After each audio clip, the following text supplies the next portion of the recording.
Hi! So it's the beginning of my trip and I'm in Tacloban. It was the city in the Philippines that got hit the worst from the super Typhoon Haiyan. This is where all the devastation happened. This is the ground zero.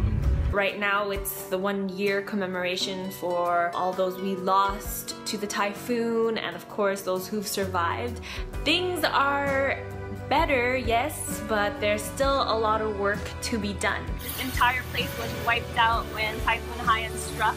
There was nothing, absolutely nothing, and they rebuilt a lot already, which is quite impressive. And check out behind me is a giant ship. People were saying that in that house, many people evacuated during the storm. And that shipwreck crushed a lot of people. You can imagine just how strong the typhoon was if it brings an entire ship across an entire village. I'm finally witnessing what my dad does. He is the program officer for development and peace, and all my life I remember him always traveling. You know, like, you're young, you never really understand what he does. Why did he always leave when I was a baby and growing up? And then now at 26 I'm actually witnessing his work firsthand. Development and peace has a long history of its involvement in the Philippines, and I can just see the potent power of this group. I'm attending this 3-day conference. As you can see, I got my official name tag. So I'm really learning a lot, I must say. This behind me is the land that my dad and his organization Development and Peace want to buy.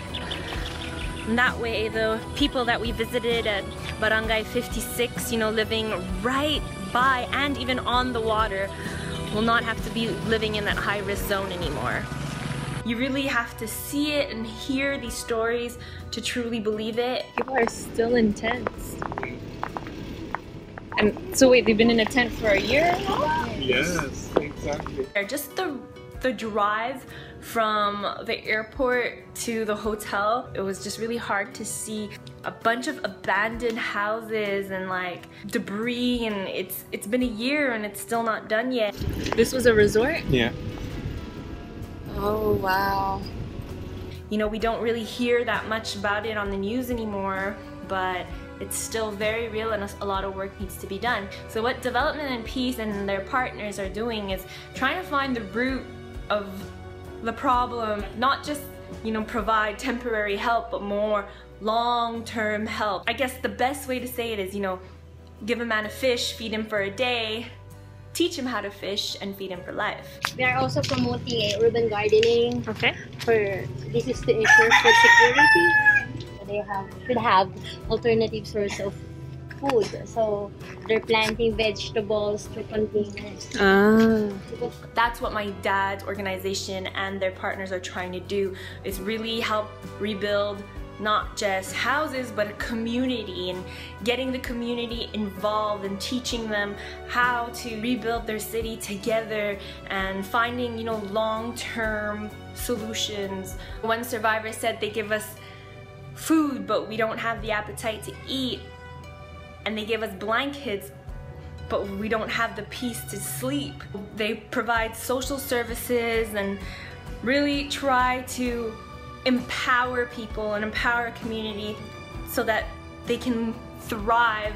Coming to a place like Tacloban, it put things into perspective of how, you know, also with my own personal experience, how tomorrow, you never know what's gonna happen. You can only just guess, and I'm really lucky to be alive. What a journey it has been.